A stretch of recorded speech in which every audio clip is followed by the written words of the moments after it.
Scoring affairs in the recent history of this series.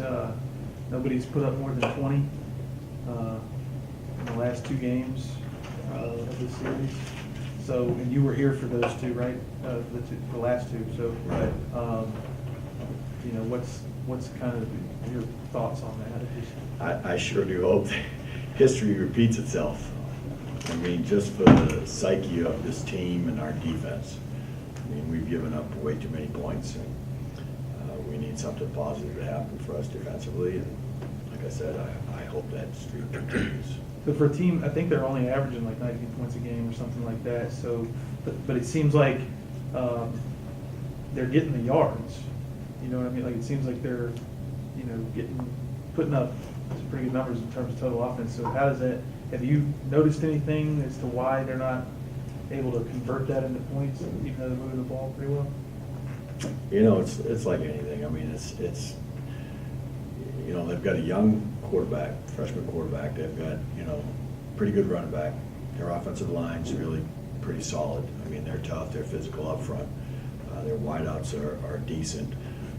But you know, at the end of the day, you know, whatever reason they're stalling out, and you know, I'm sure they're searching for their answers as well. You know, I mean, they do a good job of protecting the football. They don't want to turn the football over. You know, they're not going to be a high risk type of offense that, you know, they want to win the games old school football. You know, they're going to do things the right way. They're not going to take the big chances. They're going to punt the football. They're going to kick field goals. They're going to do it, you know, Coach Holtz's way. You know, that reminds me of his dad. You know, win the football game, you know, conservatively, you know, as an offensive weapon, and you know, just try to not beat yourself. This mantra of this team really has been effort and energy all year. What do you think of Emmanuel Johnson's effort punching that ball out? Oh, that was you know, we talked about it. You know, that was a great effort. I mean, that was a tribute to the team and not quitting. You know, to not give up. No matter what happens, they're going to still, you know, they have not, you know, they've given everything they've had, and you know, we still haven't tasted the success, but the effort's there, and it's our job to now, you know, to find ways to get them to have some success. Coach Munkin made it seem like these last four games you're trying to find little positives to kind of build for next year. Are you kind of looking at it in that way as well? Everything we're doing, we're building continually building the foundation. And you know, we've talked to the upperclassmen, and we talked about it last week, that, you know, hey, your bowl opportunities and everything are really not there any longer. You know, how do you taste something positive out of such a negative situation?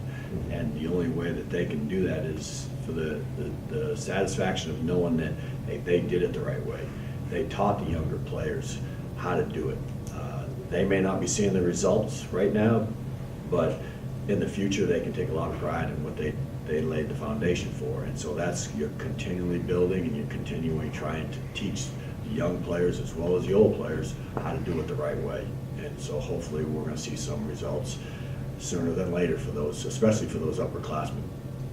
Coach Munkin was talking about momentum a little bit, and is there any one thing on defense that you can pick out from last week's game that you can maybe, you know, build on for next week? Well, you know, like I said, you know, defensively, you know, it's we're continually trying to teach them how to play. You know, and it's get them aligned, execution, how to think faster. We've got a lot of young players playing right now, and it's, you know, it's our job to get them to understand the urgency of how fast and how hard you got to play and react. And so we've got to continually look and search for ways so that they can sit there and they can read a key and they can react as fast as they possibly can. Right now, we struggled a little bit last week. I didn't think we reacted as fast as we should be doing, and that falls directly on me. I mean, I've got to do a better job of putting them in situations where they can be successful and react and play without thinking.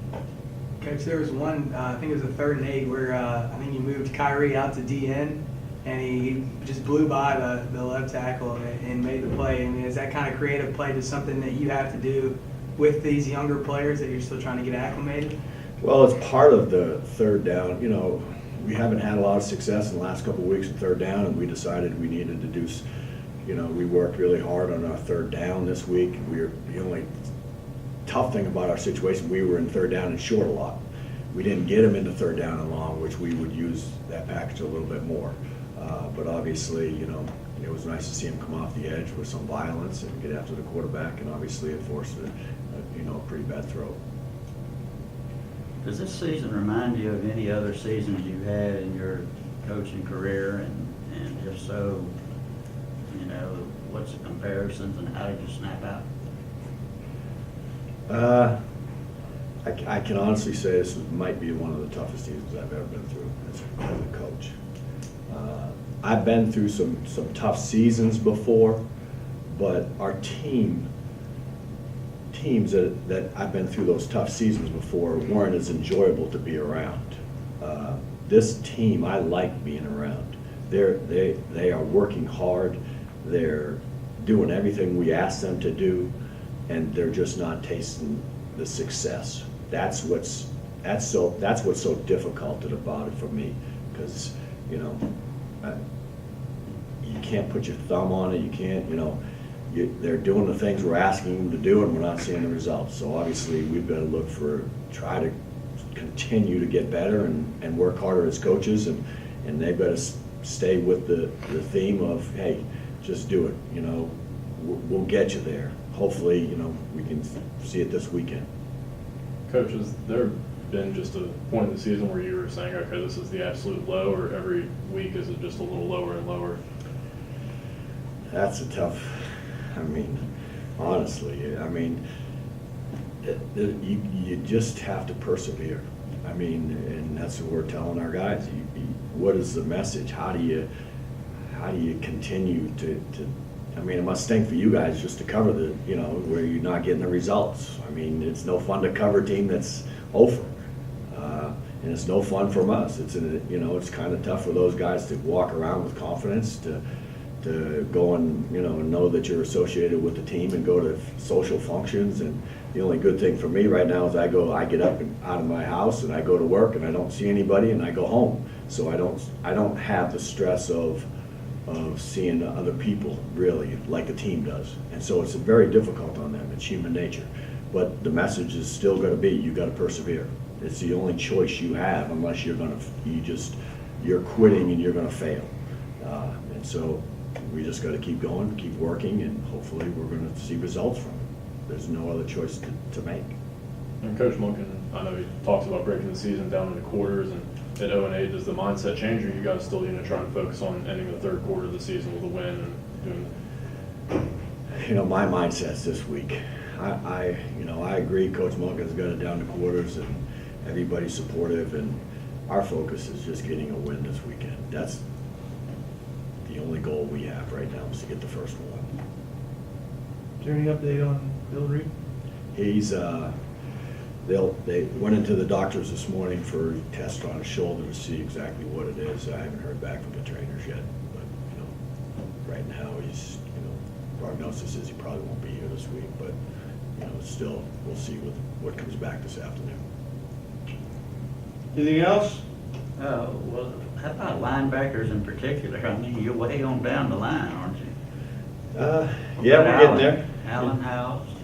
Yeah, but we've still, Tarek Wright has been, the tough thing on Tarek's still a young player, but we've had to move him from, he was at Will, and now we've moved him to doing Mike and Will because of, the loss of Allen.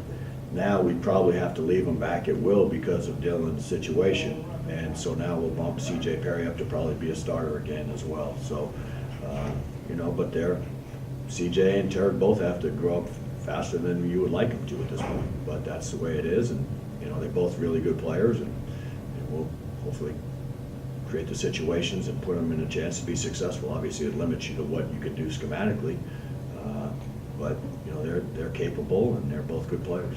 So it doesn't look like House will be back? At this point, I'm not sure. He's, it's day to day, week to week, whatever it is. Coach, one last thing I wanted to hit on. You were talking about younger players, and Monken was saying he sees moments where he sees them, something clicks with them on the field, and other times they regress. Do you kind of see the same things with them, on the field? Oh, no doubt. you know. Every rep they take is a learned experience. You know, they just don't have the body of work and the experience to fall back on in certain situations. And sometimes they're, you know, a young player is, you're gonna put demands on CJ and Tarek that normally you shouldn't be putting on them. Because, you know, at times, especially CJ is just struggling to get aligned. What's my assignment? You know, how do I read this? You know, there's different situations. Now, you're asking him to think a lot more advanced, because you now are thrusting him into a situation where, hey, you gotta be the leader of this defense. You know, you gotta get some checks and everybody else aligned. And so the process is, yes, they're struggling at times, and then other times when they're really comfortable, you'll see, you know, pretty good results. I know last week we asked Coach Vallejo about the drops, and he was able to come up with a number right away. Do you guys, for defense, on defense, do you guys go back, when you look at the film, do you guys count missed tackles or keep up with that in any way? Yeah, within, I can't give you the exact number right now. What- Like Coach Roy, he's a lot smarter than I am, but we have it charted, no doubt about it. But last week, we missed way too many tackles, I can tell you that. Was it more than? Yes, it was. Significantly more? Significantly more. And was there, I mean, did you were able to pinpoint a reason for that, or? You know, it's just, you know, it's, if you look at all the big plays that bust out, you can say, okay, was it one person? You know, no. You know, was it one scheme? No. Was it one play?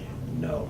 Was it, you know, a ball over your head? Was it a quarterback scramble? Was it a blitz that, you know, we just had man zero coverage? Every one of the big plays was something different. So obviously, I've got to do something to address that. That falls on me, and put them in a better situation to make plays and play with confidence and play hard, and